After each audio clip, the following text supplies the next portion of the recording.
할렐루야. 사랑하는 대강의 가족 여러분, 오늘 하루도 하나님의 말씀과 동행하는 삶이 되길 소망합니다. 오늘 함께 나눌 하나님의 말씀은 요한복음 11장 28절에서 35절 말씀입니다.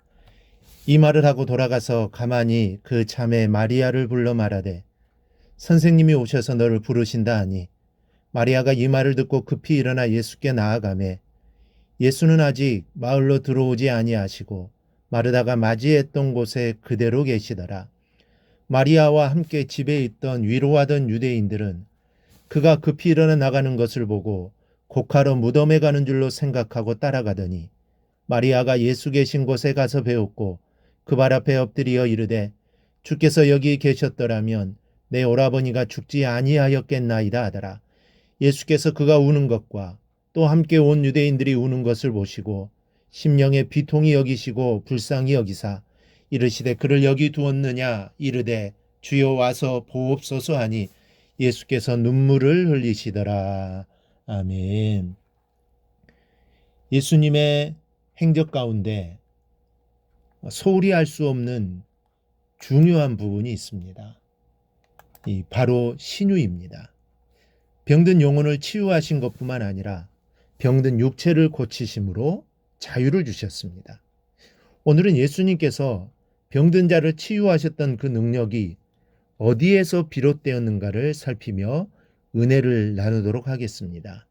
마태복음 20장을 보면 두 소경을 보시고 불쌍히 여기셔서 고쳐주셨다고 했고, 마가복음 1장에서도 불쌍히 여기사 나병을 치료해 주셨다고 했습니다. 마태복음 14장에서는 예수께서 불쌍히 여기사 그 중에 있는 병인을 고쳐주셨다고 했고, 오병이어의 기적을 베푸실 때에도 무리를 불쌍히 여기셨다고 했습니다. 또한 나인성 과부의 아들을 살리실 때에도 과부를 보시고 불쌍히 여기사 울지 말라 하시고 관에 손을 얹어 그 아들을 살리시는 장면이 나옵니다. 본문으로 돌아가 33절을 보면 예수께서 그가 우는 것과 또 함께 온 유대인들이 우는 것을 보시고 심령에 비통히 여기시고 불쌍히 여기사 그랬습니다. 여기서 비통히 여기다로 번역된 헬라어는 엠브리 마오마이입니다. 이는 원래 말이 흥분하여 콧김을 내뿜는 모습에서 유래된 말로서 격렬한 불쾌함을 가리킬 때 사용하는 용어입니다. 주님은 그 마음에 격심한 불쾌감을 느끼셨고 그로 인해 마침내는 눈물까지 흘리신 겁니다.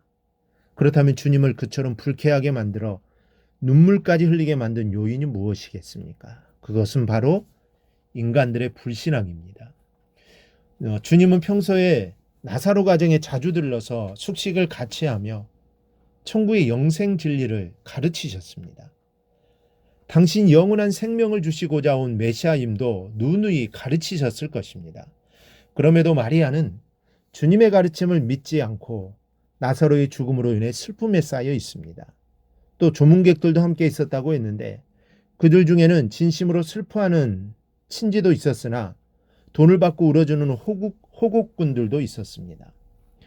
그와 같은 광경, 즉 인간들의 불신앙적인 모습에 주님은 비통히 여기시고 슬픔을 이기지 못해 울기까지 하신 것입니다. 여러분, 주님은 예루살렘에 입성하실 때도 우셨습니다. 유대인들이 주님의 공고를 듣지 않고 주님을 대적하는 불신앙 때문에 우신 것입니다. 복음서에 보면 주님이 기뻐서 통쾌하게 웃으셨다는 기록은 없습니다. 그 대신 우는 내용은 기록되어 있습니다. 모두가 인간의 불신앙 때문입니다. 주님은 당신의 은혜에 대한 인간의 불신앙을 가장 괴로워하시는 분이십니다. 그렇다면 주님을 기쁘게 해드리는 것은 무엇이겠습니까? 바로 그를 향한 믿음을 보일 때입니다. 주님 말씀을 믿고 순종하고 실천하는 것을 주님은 즐거움으로 삼으십니다. 여러분, 모두 주님의 마음을 시원하게 해드리며 또 그 눈에서 눈물을 씻겨드리고 주님을 기쁘시게 해드리는 성도들이 되기를 바랍니다.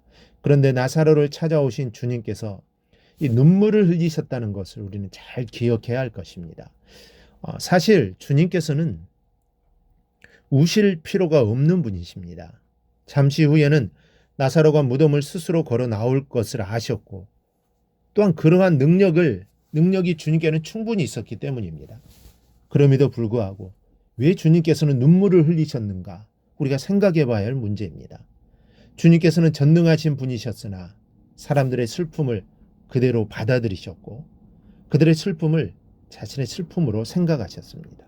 이것은 바로 사랑입니다. 병자를 보시고 민망히 여기시고 불쌍히 여기신 것, 이 모두가 주님의 사랑에서 나온 모습들입니다.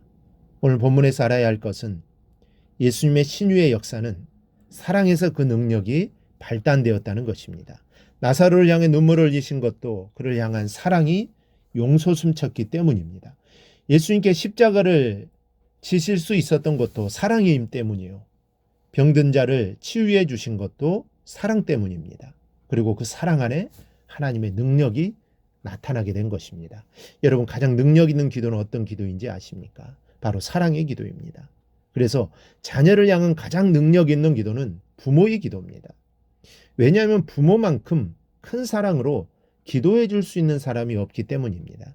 참 목자의 기도 역시 능력의 기도임을 우리가 기억하십시오. 진정한 목자는 양을 위하여 희생을 감수하는 사명을 가진 분들입니다. 양을 위하여 간절히 눈물로 기도하는 목자의 기도 역시 능력의 기도입니다. 그 속에 사랑이 깃들어 있기 때문입니다. 이제부터 우리의 가슴에도 사랑으로 가득 찬 기도와 찬송이 울려 퍼져야 하겠습니다. 말로만 유창하고 목소리만 거창한 것이 아니라 가슴에 사랑을 가득 안고 기도하며 찬송하는 성도가 되어야 할 것입니다. 그래야 할 때 우리의 삶을 통해 주님의 사랑이 나타나고 하나님의 영광이 될 것입니다. 오늘 예수님의 모습을 보며 우리가 무엇을 하든지 사랑으로 하는 성도들이 다 될 수 있기를 바랍니다. 그리하여 우리의 삶을 통해 하나님의 영광을 나타내는 우리 모두가 될 수 있기를 주님의 이름으로 축원합니다. 오늘 묵상한 말씀을 굳게 잡고 삶으로 실천하며 살아내는 대강의 모든 성도들이 되기를 축복합니다.